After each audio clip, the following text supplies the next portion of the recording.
Now, in this module, let's talk about how to build a funnel for buyers' traffic. You may ask, why a funnel? Well, let me tell you why. I believe the majority of you are struggling with low traffic and weak conversion problems. Is that right? Are you struggling with getting traffic to your website or converting that traffic when it shows up? You think that you're losing your buyers, wasting your opportunities, or whatever it is. Let me tell you this. These are just symptoms of a much greater problem. What is the problem? You've guessed it right, a funnel problem. So, without further ado, let's get started. Okay, there's this one step that I want to remind you to take before you can grow any company. Now, what's that first step? The secret formula. Let me tell you the 4 questions that could solve your problems. First of all, ask yourself, who is my dream client? Who do I want to work with? Who do I want to attract? Is it the same thing when it comes to asking yourself, who is my dream guy or girl? I'm sure every one of you have asked yourself that question before. So tell me why you asked yourself that. Because you want a clearer picture of who that ideal someone is. Am I right? You don't want to just date anyone who's interested in you. So the same thing applies to this. You have to ask yourself, who is your dream client? What are they passionate about? What do they look like? What are their goals, dreams, and desires in life? List out the characteristics of your dream clients. It would be even greater if you could just find a few physical pictures to represent them. I know this may seem a little silly, but it does magic. Go through this short exercise yourself to find out how impactful it is. After doing that exercise, you already know who you're trying to attract. So the next thing to ask yourself, where can you find them? Where do they hang out online? Are they on Twitter or Facebook? What blogs do they read? What groups are they a part of? Then just list down a few of your dream clients that you think might be hanging out online. The third question you have to ask yourself is, what bait will you use to attract them? It could be a DVD, a CD, audio recording, or a physical book. Anything your dream customer would like or pay attention to. After all, this is the whole point of using a bait, right? You want to attract your customers to buy from you. Therefore, it's important to know what your customers want. You have to create the right bait. There's one thing about human beings. We all love results. People really don't care about the process to get there. People want to see the end results, am I right? So the last step you have to ask yourself, what results do I want to give them? Now that you know who your dream clients are, where they are, you've got the perfect bait. Now it's all about the results you can offer. What then would you do to guarantee their success? It is very important. It is where you want to take them. I know this is a really simple exercise, but I just want you to take a few minutes now and really answer those 4 questions. Now let's talk about value ladder. Why value ladder? Because it's an essential ingredient for the sales funnel. Remember talking about the funnel problem in this previous module? So in order to start working on a sales funnel, you have to build out a value ladder. Don't worry, it's very simple. All you have to do is to think a little harder, be more creative and innovative. Just some simple steps and you can double or triple your sales. How great's that? Are you excited to know more about this? Let me explain how a value ladder works. It's pretty much like a ladder. If you see how we structure it, basically the vertical axis shows the value of the product or services that you'll be providing, and the horizontal axis shows the price. And of course, you want to bring your dream client to the top right-hand corner of this graph. It's where the highest value is provided, which means it's also where you can charge the highest. However, in order to attract your dream clients to reach the top, you have to make sure you're using the right bait. So ask yourself, what do my customers want? What can I offer them to make them ascend the ladder? If you do it right, you'll be able to move your clients to high-end services. The higher the value you're able to provide to your customers, the more you can charge. Oftentimes, people focus so much on the front-end products, but they neglect the back-end products. Remember, both are equally important.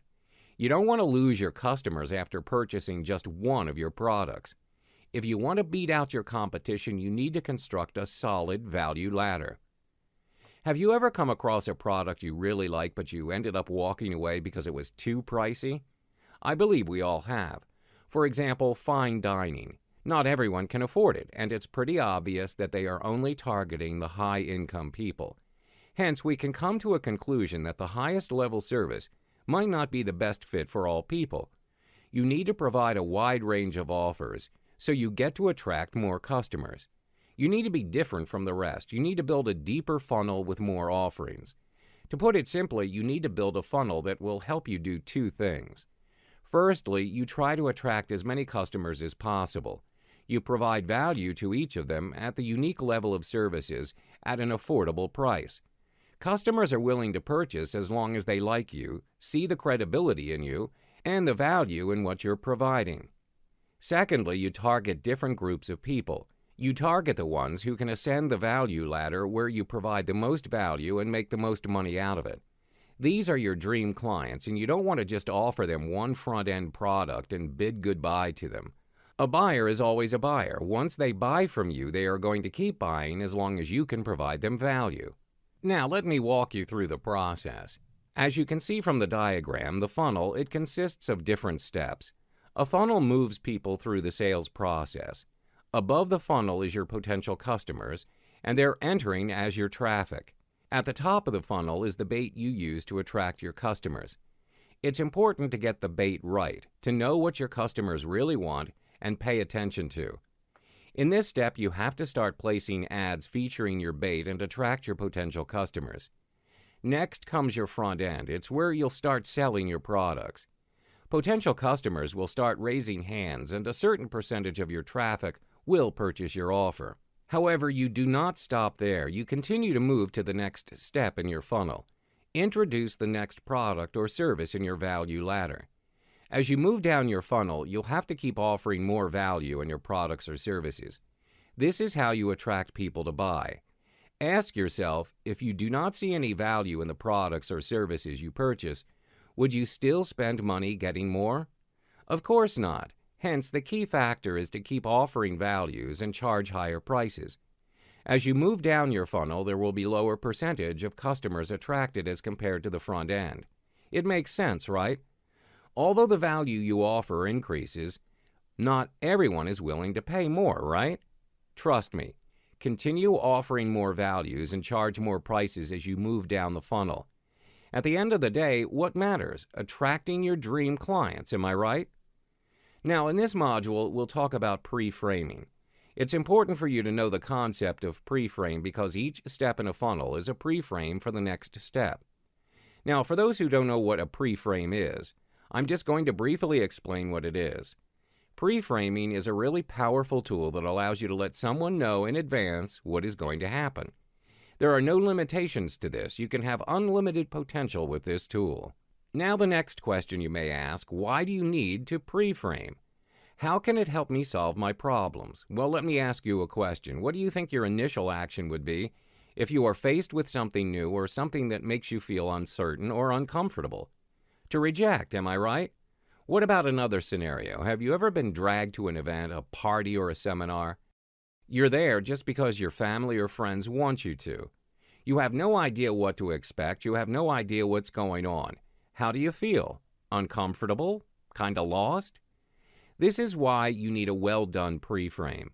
A well-done pre-frame can eliminate potential doubt, hesitations, objections, disagreements, etc. With a pre-frame, you are giving yourself the advantage of handling challenges while they are small or even non-existent.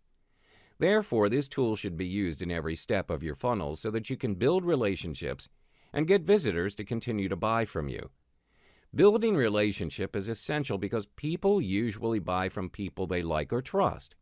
Now, that being said, it could also skyrocket your sales, whether it's the products or services you're selling.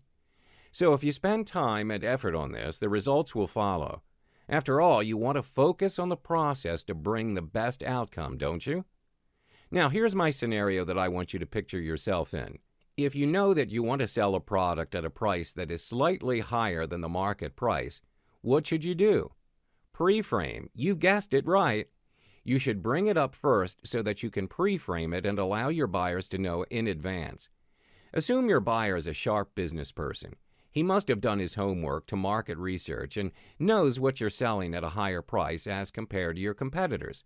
So how should you pre-frame it? You should tell them in advance that you know you're selling at a higher price, but you have to tell them how you're different from the rest. Can you provide more values, or is there any special packages, etc.? Because you started with pre-frame, it is more likely that the buyer will respond the way you want her to. And that's the state of mind you place someone in as they enter the next step of your sales funnel.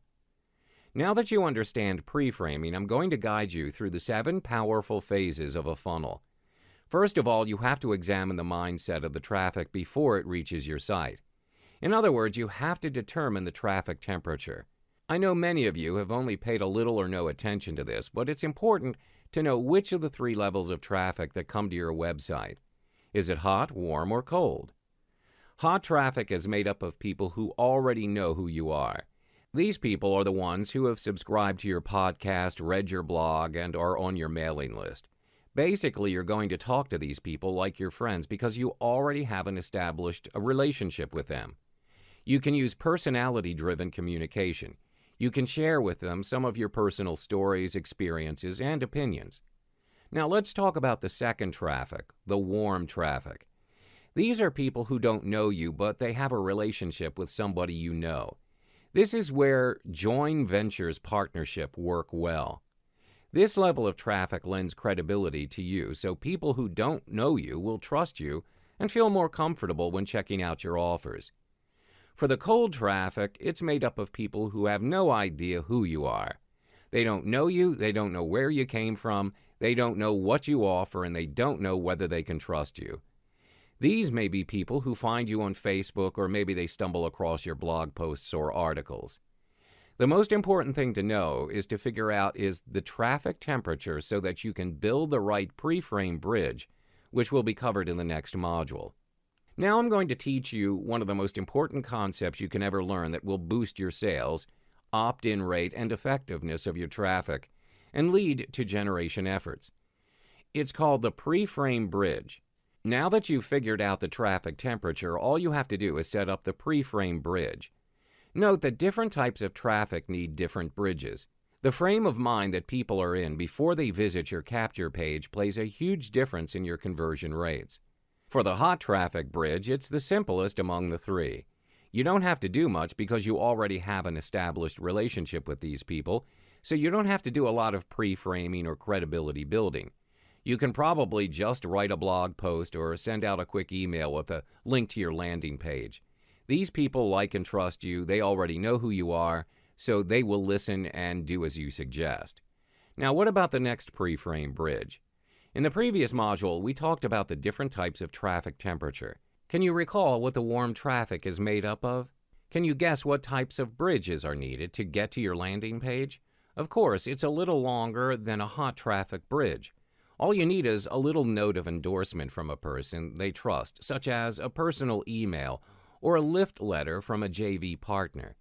The most important thing is to have you and your product endorsed from the list owner. It could be via email, article, video, etc. As for the third one, I'm sure you know it would take the longest. This is where a little trick comes into play. I'm sure many businesses out there are losing these kinds of customers. Why? Because they don't know how to convert these cold traffic people. Let me teach you how to set up a cold traffic bridge. First of all, you have to know that it is totally different from a hot traffic bridge. You can't just send an ad or an email and direct them to your landing page. You have to know that cold traffic people have no idea who you are. So for people who know very little about you, you have to build credibility and trust. You often need a whole separate page that they go through before they go to the landing page. This separate page is your bridge page. It should be able to provide value, educate, and also enable them to better appreciate the offer. More importantly, you have to make them convert. You don't want them to stay as your cold traffic forever, do you? Therefore, you have to put in some effort to set up the longest bridge among the 3 traffic with the goal of dramatically increasing conversions. Now, I'm going to list down a few ways to pre-frame an offer. You could do it through blogs, YouTube testimonials, and also a survey or quiz. The last one's quite interesting. Do you know how it works? Let me tell you what the trick is. Now, in a survey or quiz, people ask certain questions and get the mind's wheels spinning in a particular direction. What do you think they'll do next? Curious for answers, am I right? This is when they click over to the landing page where you reveal the answers or solutions. Now that you've covered this module, I'm sure you can really scale your business without losing any of your cold traffic. Now let's talk about the 3 ways to qualify subscribers. The goal here is to take all the 3 traffic, the hot, warm, and cold. In this case, you do not target specific traffic, but you take all the traffic. You want to find out who is willing to give you their contact details in exchange for more information. Note that if people are not willing to give you their contact information, they are unlikely to invest money in you later. It just makes sense, doesn't it? Would you go on a date with someone whom you have rejected when he asked you for your number? Very unlikely, right? So in this phase, you want to qualify your subscribers. It's usually done through squeeze or opt-in pages that offer something with value in exchange for contact information. People do not want to waste time or money on things that demonstrate no value. Hence, it's important to put in some effort when creating the option-in or squeeze page. After that, you can start qualifying buyers. You want to find out who among them is a buyer because, after all, you know that not all subscribers are your potential buyers. One thing to keep in mind, qualify your buyers immediately after you qualify your subscribers. Qualify buyers right away. Don't wait a day or a week. This is when a value ladder comes into play. After qualifying your buyers, you offer them something of value to get them hooked. Attract them and use the right bait. It is through this process that you'll get to know more about your buyers. Once you have identified who the buyers are, you can market to them differently. Don't forget that you've got 2 lists in your hand. One is your subscriber list and the other one is your buyers list. You can treat each of these lists differently. You can send them a postcard to talk to them over the phone or even add them to a separate email sequence.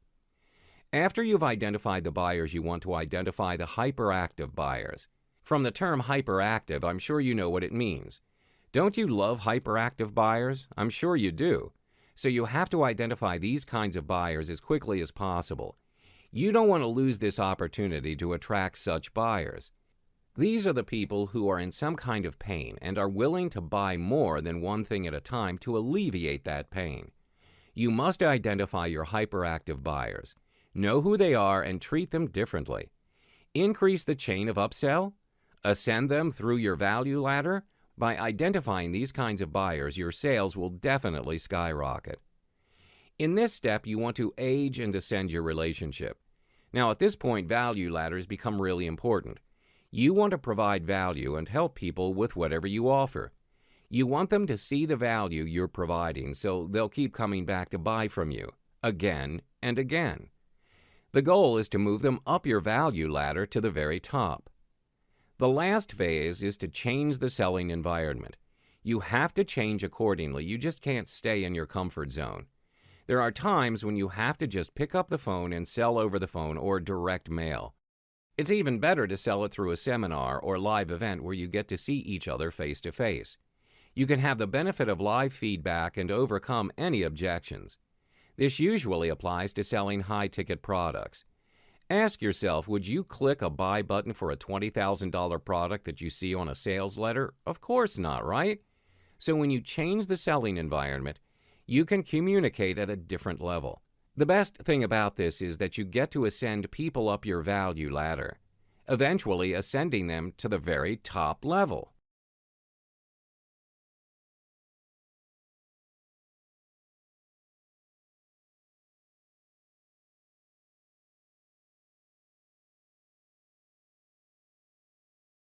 Hello, and welcome to the second topic on why paid traffic is better than free traffic. In this video, I'm going to let you know the reason why paid traffic beats free traffic. First of all, there are a growing number of brands, products, and services that are currently embracing the cost-effectiveness of content marketing. It's important to understand that even the most affordable marketing strategies to drive traffic require some financial investment. If you think that free traffic is a better option than paid traffic, you may want to consider utilizing paid traffic instead if you want to improve the effectiveness of your content marketing campaigns with relative ease. Now, you might be wondering why paid traffic is the better option compared to free traffic. Let me convince you with a couple of reasons. First of all, paid traffic allows you to easily earn highly targeted viewers. Highly targeted viewers are basically your target market, and by using paid content, it's easier for you to reach wider and faster compared to free traffic. Unlike using free content marketing platforms, paid traffic sources provide vast features for you over your ad copy, banner designs, and other advertising elements, which can develop your site visitors into your highly targeted traffic. Google AdWords, Facebook, and other PPC, pay-per-click sources easily allow you to target your highly targeted viewers by a few different factors, such as demographic, region, and devices. Up next, instead of heavily relying on broad promotions that cover all sectors or relying on organic search traffic, paid traffic campaigns, such as buy-sell ads, can be set up to easily drive highly targeted viewers to your website and content pieces. Whereas tools such as Alexa and Compete.com allow you to choose specific niche websites that are relevant to the content that you want to promote, as well as making sure your highly targeted viewers are interested in your content. Additionally, it retargets features on AdWords, Facebook, and a select few programs that you can use to reduce the issue of banner blindness among Internet users.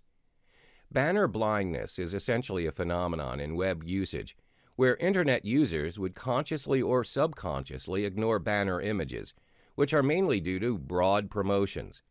Content discovery platforms such as Outbrain or Zemanta does content promotion for you on similar pages across the web. Links will be placed in the front of the target market who have recently consumed content on the same subjects.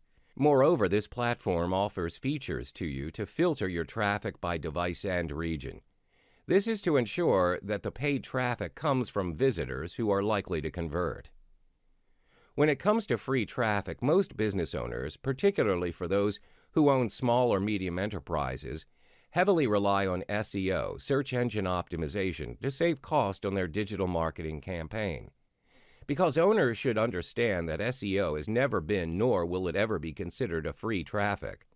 SEO takes a lot of work to maintain. With that comes the cost of an SEO firm or consultant is necessary to help identify opportunities and prioritize them. Furthermore, there are marketing tools that require cost to drive free traffic. So, what are the major setbacks with using free traffic? Firstly, it's time itself when using SEO. SEO generates tangible results from all of your efforts in a very slow time frame, which is mainly due to the process involved where the content is indexed by the search engines. Since SEO requires a longer time to generate sufficient results, it would also take a longer time to achieve a good return of investment, or ROI, from all your efforts. Due to that, it's an unfavorable situation, especially for small businesses, that require substantial revenues in the short term, which they will use as revolving funds to maintain their continued business operations. Similar to paid traffic platforms, SEO will still require a big investment to gain highly targeted viewers. Unless the SEO is managed on your own, such as attracting backlinks and producing content, SEO is not a fully fledged, free digital marketing tool as most people would consider it. In the end, you may just end up hiring external support to build organic links and other SEO marketing activities to generate sufficient results from all of your marketing efforts. It would certainly happen if you are operating and marketing in a competitive niche market. Being at the top on the first page in a search engine result page is one of the most important aspects to gain substantial traffic, as most Internet search users will likely not scroll past the first page and disregard the following pages. Using SEO or any other free traffic platforms will not provide immediate or guarantee to reach the first pages of the search results by just using the keywords that you are targeting with. Comparing between paid traffic and free traffic, you could see now that there is no such thing as free traffic. The amount of time and investment you pour in just to get an average result is not worth it at all. With that amount of resources, it's a sensible way to invest on paid traffic and get the best results from it. If paid traffic is the way to go, you would be asking yourself, what paid sources should I be using then? I'll list down the top 5 paid traffic sources that you should try and then apply it to your online marketing efforts. Compared to other top paid traffic sources, Google AdWords is the go-to option for every business person, even if it's a small or medium business. AdWords is basically the all-rounder paid traffic solutions for both search and display advertising. The best way to understand a visitor's intention to purchase your product is through understanding what the person is searching online, and AdWords is versatile in that aspect. It's still necessary to drive your visitors into visiting your site by using online marketing tactics and great content. Follow-up platform is the Facebook ad, which provides exceptional effective ways of driving targeted paid traffic. Facebook ad allows you to target audiences that are mirrored close to your existing customer base. Essentially, Facebook searches for people that are similar to your customers that have purchased your product before. Additionally, Facebook provides various options to target, such as demographic, geographic, contextual, or even behavior. Due to constant updates of the Facebook platform, it's necessary to keep tabs with the changes occasionally through blogs and updates. Next is Outbrain Amplify, which is similar to Google AdWords and Facebook. Amplify provides a cost-per-click bidding system, a function to test multiple headlines directed to the same content, device targeting, and geographic targeting. Compared to the other top platforms, Outbrain Amplify primarily works best in fostering relationships through great content to drive traffic to sites. If you're venturing into the B2B market, LinkedIn ads could be a great paid traffic source for you to drive traffic to your site. LinkedIn ads have three main advertising options, which are sponsored updates, display and text ads, and in-mail. Compared to other traffic platforms, LinkedIn ads allows you to target by job title and job functions. Other targeting options are location, age, gender, skills, company by name, industry, company size, school, and group. Among the top traffic sites, LinkedIn ads is priced on a cost-per-click basis, and it is expensive with a standard starting price at $4.50. Last but not least is Twitter ads, which provide good targeting options. Similar to Facebook ads, Twitter ads allow you to target by keyword, interests, and followers, and even a tailored audience. Similar to LinkedIn ads, it's quite pricey out of the gate, unless you have significant data for viewer targeting already. Overall, when it comes to the comparison and the differences between paid traffic and free traffic, you can see why paid traffic is essential if you're looking to gain the best out of your online marketing investments. Additionally, I hope you could understand and determine which traffic platform would ideally suit your business. The most significant point in building traffic is to build trust and showing value first, and you will gain results from these on your desired traffic platform. Hello, and thanks for choosing this video course. In this video, I'm going to show you how to generate traffic with media buying. Some people like to use a busy highway or billboard analogy to better understand the concept of media buying. The ad networks represent the billboard space. The billboards represent the ad space, and the sites they're featured on act as the busy highways. Think of the media buyer as a trader buying low and selling high, but with ads instead of stocks. He looks for the best ad placements and aims to monetize the traffic with the highest paying ad programs. The more expensive the spot, the greater likelihood your ad will be seen by more people. Remember, high-traffic websites are like prime pieces of real estate, well positioned on a busy street corner with plenty of passers-by. A lot of publishers and advertisers are in fact media buyers themselves. If by chance they're not, they'll sure want to collaborate with one. Without further ado, let's get started. First things first, a media buyer needs to buy traffic if he wants to do well in this business. But not just any traffic. A treasure trove of traffic holding tens of thousands of visitors is more like it. Since this kind of traffic volume is not typically attained through one website alone, the smart and savvy media buyer will always try to diversify his sources. Unfortunately, all traffic types are not created equal, and since the media buyer doesn't create traffic, he has to buy it. Rotation on network is a campaign in which your ads rotate on a network of sites. This traffic typically consists of different sources such as websites, blogs, and forums. All these traffic sources in turn creates the RON. However, a RON can mask top converting or rubbish traffic. Therefore, take a closer look at domain names ending in .tk and traffic coming from any unindustrialized countries because they usually don't convert well. In some cases, some of the great networks allow you to backlist or, in some much rarer cases, whitelist some of their RON traffic. On the other hand, remnant traffic is a traffic at a discount. Essentially, it's the leftovers, and this is the reason why it's sold at such bargain prices. But you know the saying, leftovers of others make a feast for some. The harder to convert traffic of industry players may actually become your benefit if you have a decent geo-targeting strategy. Now that we have seen what you can buy, now is the time for who you can buy.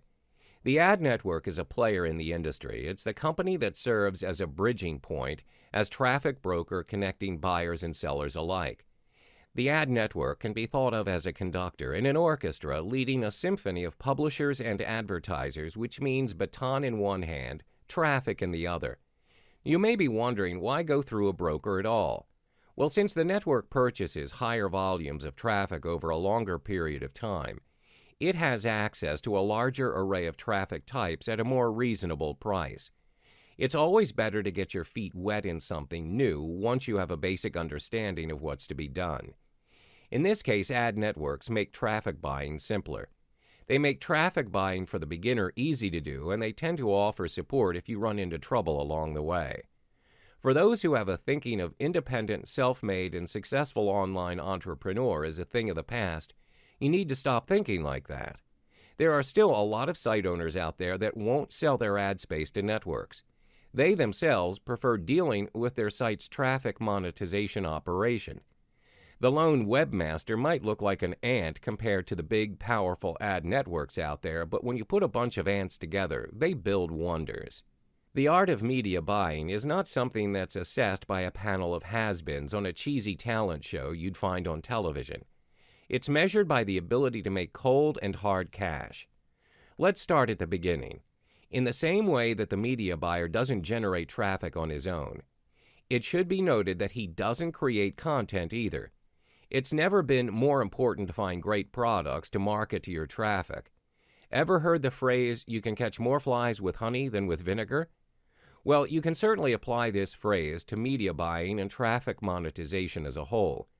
Once you have found the most suitable offer, get in touch with the provider and check to see if you can become an affiliate. The best way to do media buying is by dealing with webmasters directly. You simply find blogs, websites, forums, or places where your potential customers can be reached and contact them directly asking about available ad spaces on their website. In this way, you can be super selective with who you contact and choose to only advertise on highly targeted websites with local traffic that's good for your business. The media buyer's language revolves around two things: efficiency metrics and profit. Since time is money, do not expect the media buyer to express himself with long and elaborate words. As I've mentioned above, media buyers' main focus is the profit. The terms, such as PPS, PPL, PPC, and RS are often used by them. PPS, it means pay per sale. When you promote PPS offers, you usually earn more money for each individual sale, but they usually have a lower conversion rate than PPL offers, as they typically require the usage of a credit card. These offers are among the best ones for highly qualified traffic. On the other hand, PPL, pay per lead, is an offer where you get paid each time a user makes a defined action. For example, you can get paid each time a user signs up for free or fills out a form. PPC, which is pay per click, means that you get paid each time a user clicks on an ad or the sponsored link. It's by far the fastest way to earn money. However, the amount you earn per click is among the lowest gains you will probably see in this market. As for RS, rev share means that you get a percentage of what your user spends. This never expires and the user is referred by you forever. Welcome and thanks for choosing this video course. I'll lead you through the techniques in generating traffic via buy solo ads from the other vendors.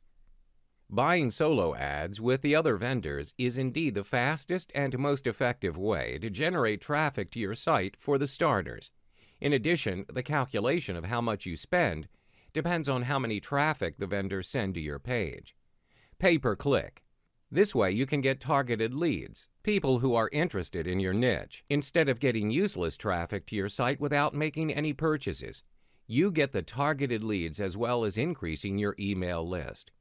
What makes buying solo ads the best is you can see the instant results and conversion rate to your site. First and foremost, you need to understand that solo ad emails serve as a pre-sell. It doesn't make any sale yet. The solo ad emails you send to the readers only lead them to your squeeze page with your free report to download. Hence, the solo ad message and squeeze page must be congruent so it makes sense to the readers.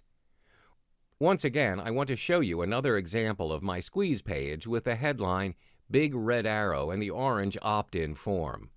It's worth mentioning the squeeze page once again because it's a fundamental tool to the success of affiliate businesses. A squeeze page should be simple but action-oriented, as mentioned. Pre-sell to give the teaser to the readers.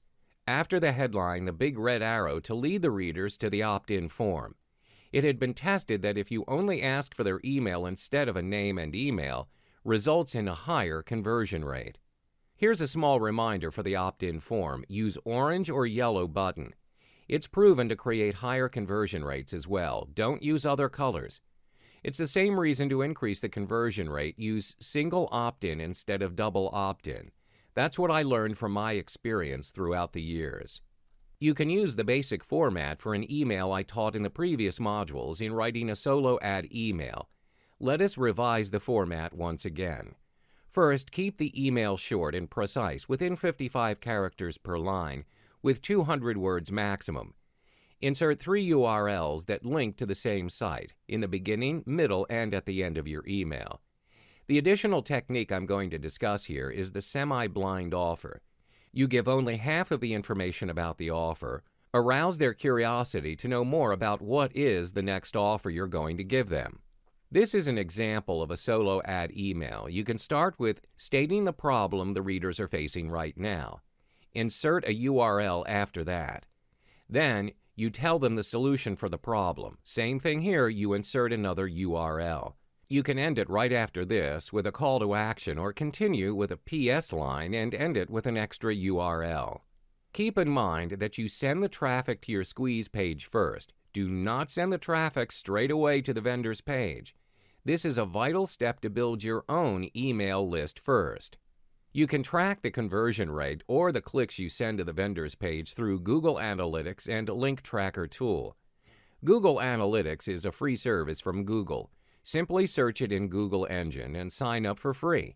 However, there are several link tracker tools available online that you can purchase to have more features. There are some questions you must ask the solo ad vendor before you agree to buy his ads. First, you definitely need to know how big the email list is. This way you can estimate the clicks that are going to send to your page. And then you need to know how the vendor manages to get your leads, the prospects that have higher chances of purchasing your product, how many clicks the vendor is able to generate to your page. Next, what is the offer the vendor can provide? This is to know how much you need to spend for the clicks he sends into your page. Most importantly, how old is the list? This determines the effectiveness of the list. If the list is too old, it may contain some inactive email addresses. So after knowing all the techniques to deal with the solo ad vendors, the next step is to search for solo ad vendors. But where do you get solo ad vendors? The links are provided at the bottom of this video. Feel free to check those links out after you get ready to send your solo ad emails. The alternative way is to search solo ad or email advertising plus niche name with Google search engine. However, you need to do some research on the reliability of the site beforehand. How much should you spend for the solo ads? Well, it all depends on the estimated numbers of clicks you expect from the vendor. This is why tracking is really important because you need to know your numbers. The most ideal deal will be from 20 cents to 40 cents per click. 50 cents per click is still reasonable, but provided the vendor can really send in good traffic. If you have a little appetite to spend too much on this, start off with a small number such as 200 clicks. If the deal is 40 cents per click, the money you need to spend for this is $80.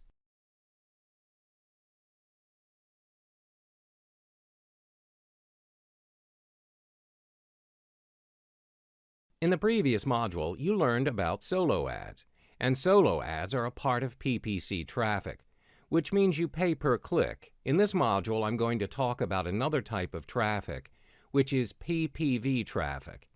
You will learn what PPV traffic is, what are the two types of PPV ads, PPV traffic providers, how you can target in PPV traffic, and how to optimize your campaign. First, what is PPV and what does it stand for? PPV stands for pay per view, and that means you pay per view, not per click. PPV is also known as CPV, which stands for cost per view. Basically, PPV works like this. The user installs a program that allows PPV Network to serve ads on its computer, and that's called adware. For example, let's say the user downloaded a screensaver game or Smiles, so he agrees to their terms and conditions where they say that they will serve pop-up or in-text ads. There are two types of PPV ads. The first one is a pop-up, so when a user searches for a specific keyword or a website, a pop-up with your website appears. The second type of ad is in-text ads, and how it works is when the user is reading an article, so when the word that you are targeting shows up in the body of the text, it will be bolded and underlined, and when the user mouses over that word, your ad will show in a little light box. Let me show you an example of a pop-up ad and an in-text ad so you can see the difference between them. A pop-up ad is when a user visits a specific website. So in this example, the user visited the Space Reporter website and suddenly this pop-up shows up. As you can see in the example, it is an ad for a contest of Publishers Clearinghouse with a clear call to action. Now let's see what an in-text ad is. So this is what the in-text ad will look like. So someone is visiting this website, and as soon as your keyword shows up, the software underlines that keyword, and when the user mouses over it, this little pop-up comes up with your ad. Your ad has to be very relevant to the page that the user is browsing so that it hopefully grabs his attention and he clicks on your ad. Also, you have to create an eye-catching call to action. That was the two types of PPV ads that you can use. Now let's talk about the pros and cons of PPV. The pros are that PPV traffic is extremely cheap as you can get views as low as $0.002 per view. The PPV traffic is also targeted to the users. For example, if someone searched for golf, and then your ad that related to golf shows up, so that means that you have a high chance that the user will click on your ad. In my opinion, the only con of PPV traffic is that it is annoying for users because people don't like pop-ups. I mean, really, have you ever met anyone that says, "Oh, I love those pop-ups I get on my computer"? This is why you really have to offer the user something of value. Now let's get into PPV traffic providers.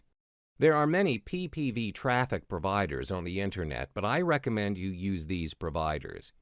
DirectCPV is requiring low deposit compared to the other networks, so you can start testing without risk. DirectCPV is focused on internet marketing niche. So if you have an offer in the internet marketing niche, you have to test DirectCPV. They require only a $100 deposit to join. Media Traffic is another PPV provider, and it requires at least $200 to join. Add-on Network, on the other hand, is similar to Media Traffic. You have to deposit $200 to join. 50 on Red is one of the best PPV traffic these days, and their traffic is high quality, but their minimum deposit's a little high. You have to deposit at least $500 to join 50 on Red. Also, 50 on Red requires a photo ID or passport to get in. Lead Impact used to require only $200 for deposit in the past, but now it requires $1,000 to join up, so it's one of the more costly deposit PPV providers. But Lead Impact has pretty good quality, so if you have the budget, go for it. Now, the next thing we're going to look at is the targeting. When you create a PPV campaign, you have to choose either using keyword targeting or URL targeting. But first, what is keyword targeting and URL targeting? Keyword targeting is when the user searches for a specific word on search engines like Google or Yahoo. So, for example, let's say the user is interested in fishing, and you are bidding for that word. So when the user types fishing in Google, your pop-up will show up to the user. Also, unlike URL targeting, you can use in-text ads in keyword targeting. So when the user is reading an article about fishing tips and the word fishing comes up in the body text, it will be underlined, and as I mentioned before, when the user mouses over the word, a light box will show up with your ad. On the other hand, URL targeting is when the user visited a specific URL that you are bidding for. For example, if the user visited fishing.com, your pop-up will show up. Unfortunately, you can't use in-text ads in URL targeting, so you can only use pop-ups. Now that you know the difference between keyword targets and URL targets, I'm going to show you how to find keyword targets first, and then URL targets. Let's start with keyword targets. To get keywords to use for your PPV campaign, first you have to type your keyword on Google. And when you type your keyword, Google will give about 9 other suggestions. So what you need to do is to copy them, then save them in a text file on your device. Another way to get keywords is to use keywordtool.io, and it's a free tool that gives you keyword suggestions. So what you need to do is type your keyword and the site will give you many suggestions. Copy them and save them in the text file that you created for Google Suggests. What you need to do now is just copy all the keywords in your text file and paste them on your PPV provider. The second thing is to get URL targets, and to get URL targets, we'll use Google also. Head to Google and search for your keyword, then open each website URL for 3 pages or so, and copy each URL off of them and save it in a new text file like you did in the keyword targets. These websites are ranked in Google, so they get a lot of traffic every day. So we will use them to get URL targets. You can always hire somebody from Fiverr to do this work for you because it's going to take a few hours. Another great website to get URL targets is BuzzSumo.com. BuzzSumo is a helpful search tool that tracks content on all social networking sites and ranks them based on the number of shares on Facebook, Twitter, LinkedIn, Google+, and Pinterest. Now you know how to find keyword targets and URL targets. So the last thing I'm going to teach you is how to optimize your campaign.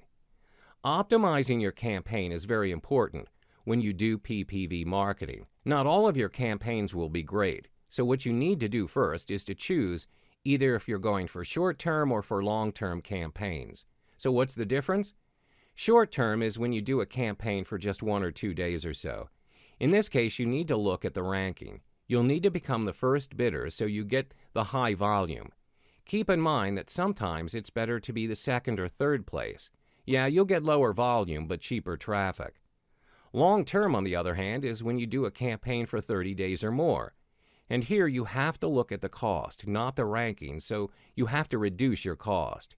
That's the difference between them, and sometimes you have to choose short-term, while on another campaign you have to go for the long-term.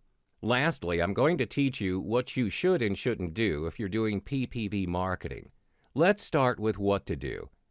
Do start your bid as low as possible to get the first, second, or third position, and then raise your bid when you are not the first or the second bidder. Always track your campaigns because that's an important thing to do so you can optimize your campaigns to get the best results that you want. There are many tracking programs available. CPV Lab is one of the best tracking programs. CPV Lab is the self-hosted platform for testing, tracking, and optimizing CPV campaigns, along with built-in email conversion tracking and support for other traffic sources. CPV Lab is a little expensive. It's $297 that covers all updates and upgrades for 1 year. Then continued updates are optional at $147 per year. If you're on a budget, you can start with a free tracking program, and one of the most popular free tracking programs is Prosper 202. And you can either download a standalone version to install on your own server or use theirs on their service. The next one is to split test your offers. Create more than one campaign and change only one thing, like a headline or a call to action, and then split test them to see which one converts better. Let's get into what you shouldn't do. Never give up. Not all of your campaigns will be successful, and probably if you're starting out, you will lose some money. But that shouldn't make you give up. Instead, try to improve your campaigns, and be sure that you will have great campaigns that give you good results.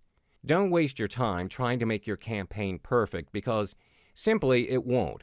Of course, you have to improve your campaign always, but just don't take hours to do that. Launch it, and when you get results, you can optimize it. In addition, don't make just one campaign. As I mentioned earlier, you have to make more than one campaign so you can split test them later. Hi, in this module, I'm going to speak about the topic content marketing campaigns. The traditional world of marketing has been long shut off by the consumers. In this new generation, people often skip the advertisements they watch on the television, ignore the magazine or newspaper advertisements. Instead, the generation today are more adept at online surfing, and they can take in online information without a care for banners or buttons, making them irrelevant. In short, traditional marketing is becoming less and less effective, but there has to be a better way. This is the point where content marketing begins to shine. First of all, for those who are not familiar with content marketing, I'll provide you with a short description of it. Content marketing is a strategic marketing approach focused on creating and distributing valuable, relevant, and consistent content to attract and retain a clearly defined audience. And ultimately, the goal is to drive profitable customer action. So, do you want to know how content marketing is different from traditional marketing? By knowing the extreme benefits you can get from content marketing, I believe that after this, you'll never consider traditional marketing ever again. But before we jump into comparison, we also need to understand more about the traditional methods of marketing, which are direct response and branding. However, this divide today represents a false dichotomy. So what is the problem with these methods? Well, the answer is one method can't be effective without the other. And that's about it. Companies that focus on branding alone will go broke if they never figure out how to sell. But at the same time, companies that focus on direct response alone eventually go broke because everyone on this planet hates them. Has this ever happened to you? Let's imagine ourselves as our customers instead. Are you happy when you keep getting calls from telemarketers? How do you feel? Annoyed? Pissed? So what products do you go for usually? Let's say you're given a choice to purchase product A, which you've never heard of in your entire life, or product B, which you've heard or read about regularly. If you're one of the majority, you would definitely go for the branded one, isn't that right? We always buy the products that we trust, period. So the major flaw of traditional marketing is that they are 90% focused on selling the products. As I mentioned before, we don't like to be sold to. Today, 90% of the pieces of content are consumed before a purchasing decision is made. Instead of sales, they start with and buy your thoughts and leadership. Take note and remember that buyers don't buy your products and services. They buy your perspective and approach to solving their problems instead. On the other hand, content marketing, aka modern way of marketing, is more focused on selling the ideas about the product. Ideas equal solutions and values, which is why content marketing is the new path to revenue. Go ahead and think for a moment. Why do you hate telemarketers or promoters so much?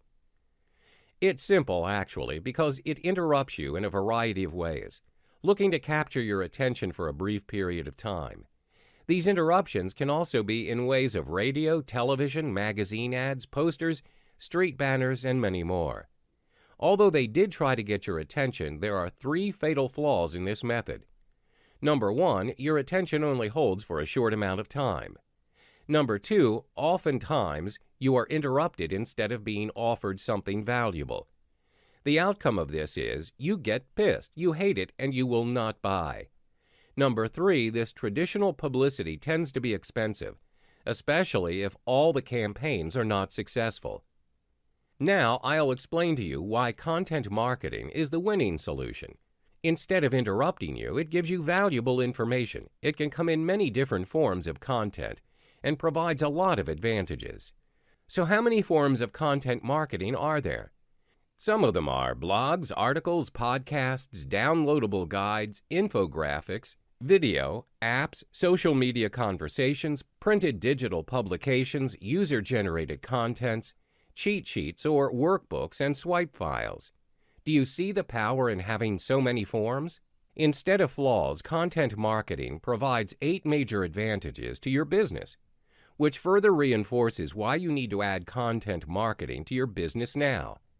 Number 1, by providing value to the clients, you create loyalty to the brand. Number 2, with the blogs or videos, you can educate your clients so they buy in the future. Number 3, you can create reciprocity among clients that may buy from you out of gratitude. Number 4, you can attract clients just by writing in your blog. Number 5, you can create viral content that links with the website, attracting crazy amounts of clients. Number 6, through multimedia formats, you can attract the attention of the public across many demographics. Number 7, it's so much easier to put up content on the internet than on the television, radio, or magazines, etc. Number 8, it's totally inexpensive. Moreover, content marketing costs 62% less than traditional marketing and generates 3 times as many leads. Do you still need to ask why you should go for content marketing? Hey, I can go up to number 100 if I want to, but you get the idea. Content marketing is king. After understanding the what and why of content marketing, finally I'll tell you how to build a successful content marketing campaign.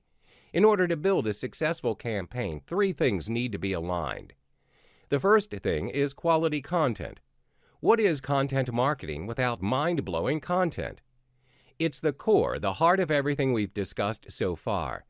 Without a strong core, everything tumbles, even if you have the greatest strategies in the world. This quality content is number 1 in the whole equation. So what makes quality content? Understand that marketing used to be about making a myth and telling it. Now it's about telling a truth and sharing it. Today's market is no longer interested in lies and myths. They want no-nonsense, straight-to-the-point truth of whatever problems they're facing and solutions to solve them. This is what quality content's all about. It provides value. Value is what makes your clients put their trust on you.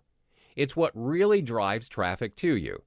Let's take a moment and imagine. Are you going fishing? The market is a big fish pond. In this pond, the fish, which is the traffic, is already in there. So you don't have to create traffic. All you need to know is how to drive them to you. The bait you're using is the valuable content we're speaking about. The better bait you use, more traffic is going to come to you. However, not all fish are going to go for your bait. It needs to be the bait that they want. This brings us to point number 2. The content you provide must be relevant. We need to know who the people we're going for are and also our target demographics. Are they young, old, fitness enthusiasts, internet marketers, housewives, students, medical specialists? Know your customer and provide relevant, valuable content. With these 2 points, we have a pretty good bait to drive good traffic. But what if the quality content you are providing is just once in a blue moon? Will your traffic be consistently coming to you? Content marketing is not a one-hit wonder thing. You need to be consistent in publishing your content to keep your audience spellbound to the value you are providing. Keep your audiences staying with you. The second major thing on how to build a successful content marketing campaign is we need to build a relational bank account with marketing. So what is a relational bank account? Think of your relationship with your customers as a bank vault.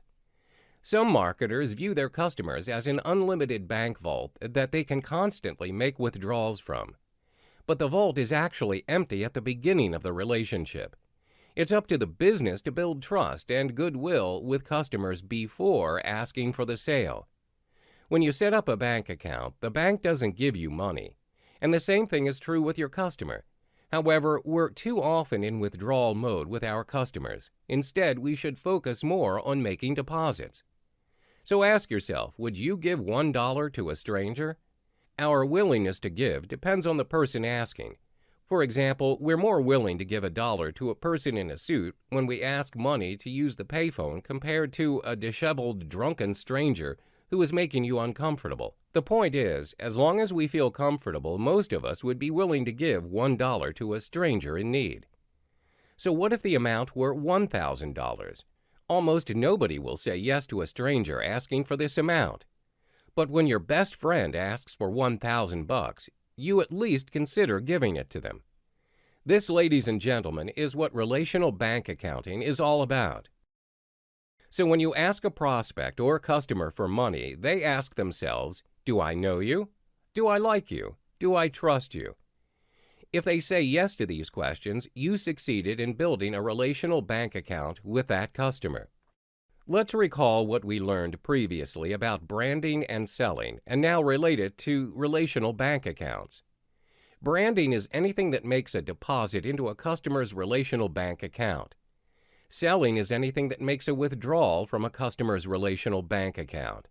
Anytime you try to sell someone something, you're making a relational bank account withdrawal. However, be aware that too many withdrawals can break a customer's trust. Now, I'll give you 4 ways to build your relational bank account.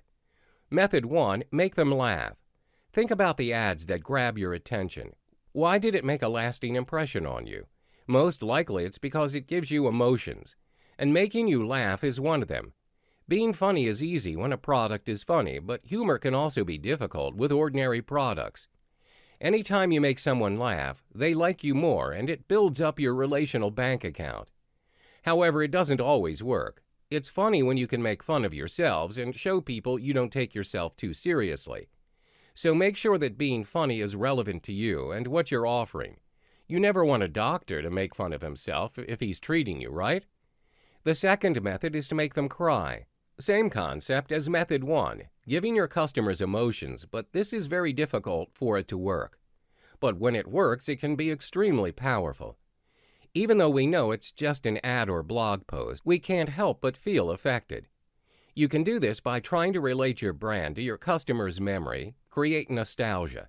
If you hit the sweet spot, you can attach your brand into deeper memory of your customers.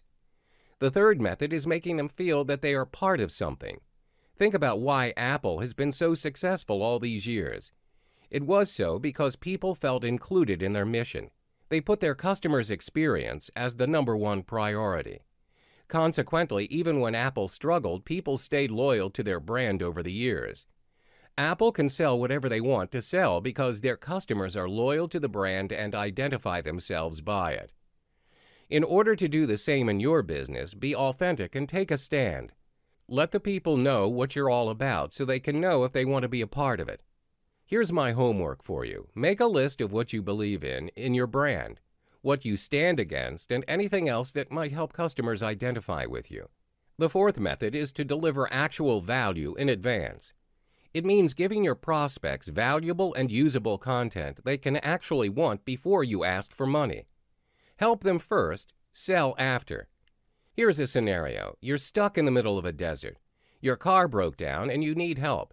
There's no network, no food, no water. You're stranded out there alone. Here comes a guy named John. Coincidentally, he found you lost in the desert. He offers to help you out of the desert, but he asks you to pay first before he offers his service. You have no choice but to pay whatever price he's demanded.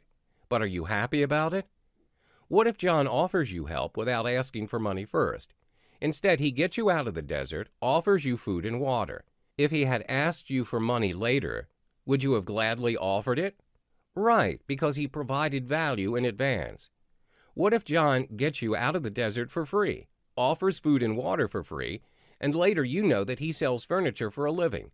Most probably, you will buy furniture from him, right? The power to deliver value in advance is just amazing.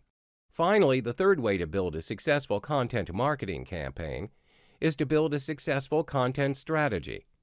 Now that you have great quality content with fantastic relationships with your prospects, Without an effective documented marketing strategy, do you think you can make the maximum profit possible? 97% of effective content marketers have a strategy. So if you don't have one, I truly encourage you to have one now. Question is, how to build a successful content marketing strategy.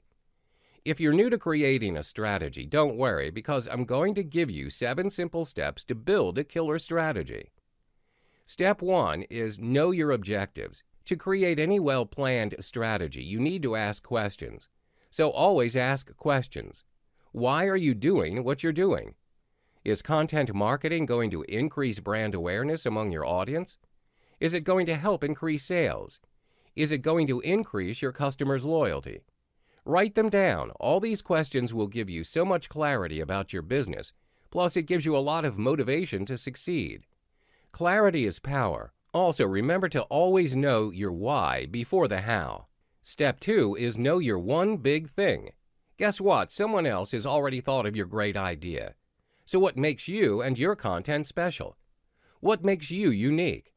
Usually, the big thing is not your product or your services. It's your story. It can also be your company's soul that shines in content marketing.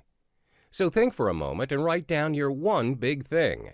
Step 3 is tracking or taking measurements. Why do you do that? The answer is simple. To know if your content is working, it helps to achieve your objectives. The metrics you're tracking have to be congruent to your business objectives. Are you tracking your audience's brand awareness, their consumption, your sales, the amount of leads you're generating? However, don't track everything, just track a few things that actually matter. Now, write down what you're going to track in order to know if your content's working. Step 4 is to know your audience. Ask yourself, who are they? What do they like? How do they spend their time? What influences them? Write them all down. You need to know them in order to attract them.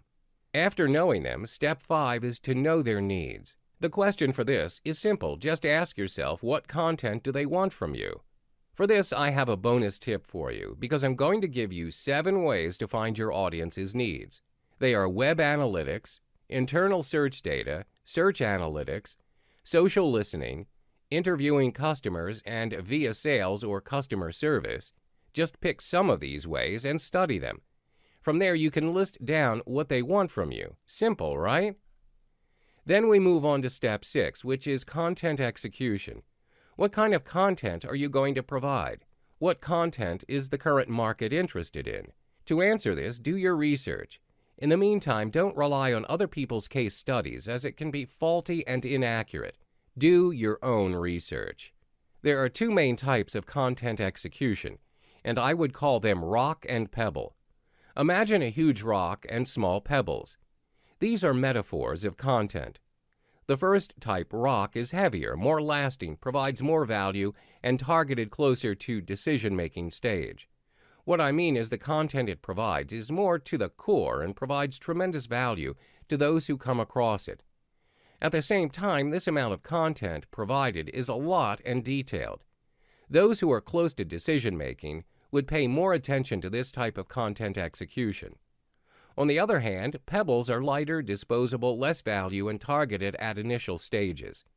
Simply said, this type of content execution is more superficial, provides less value, and is more of an introduction to a larger thing. An example of rock is a very detailed research report, whereas an example of a pebble is a blog post. However, you can actually break your big rock and turn it into many pebbles and place them in many different places. Meaning, even if you have a huge detailed content, you can turn it into many mini-contents or topics and show them in many different platforms. An easy example is that BBC now creates 15-second news stories with Instagram video from a long television broadcast. The rock in this example is the television broadcast, while the pebble is the Instagram video. You get the picture, right? Now you know the types of execution available out there. You know what to do, but it's a big chunk of work. Sometimes it'll get a bit too messy. So in order to be more organized, in this step I will teach you how to create your own content planning worksheet. Put in the date, the format or channel, author, description, personas, audience needs, funnel stage, call to action, and tracking into columns. Here's an example of a planning worksheet to help keep you organized. As you can see, there are different columns with different categories written on it. But it is best that you make those words short and clear. I'm sure that you do not want the planning to be messy and difficult for you to read. Remember, it's always good to have your work organized. After planning them out, schedule them. Put your content strategy on a detailed calendar with views by week, month, quarter, and year. You can use Excel or Google Doc for it. If you want an upgrade in scheduling, you can also go for dedicated software. After you schedule it, everything will be in place and execution will be easy. The final step is to build a killer strategy via content amplification. Understand that your content is fire, social media is gasoline. Why? Because the fact that you created some content doesn't mean anyone will see or care about it. You must market your marketing and create a distribution plan for each piece of content. So where do you amplify them? I'll give you 11 ways to amplify your content now. You can do it on your employees' social media, customer social media, internal or external email, organic search, paid search, display ads, paid social media ads, organic social, guest posts, earned media, and offline ads. There you have it, the 7 steps to build a killer content marketing strategy. Now, to sum it up, the 3 steps to build a successful content marketing campaign are: number 1, provide quality content. Number 2, build relational bank accounts with marketing. Number 3, build a successful content strategy. With all these arsenals up your sleeve, I'm confident that you will definitely be a content marketing expert if you take action. So remember, your job is not to make boring brochures. Your job is to tell interesting and informative stories. Stories sell.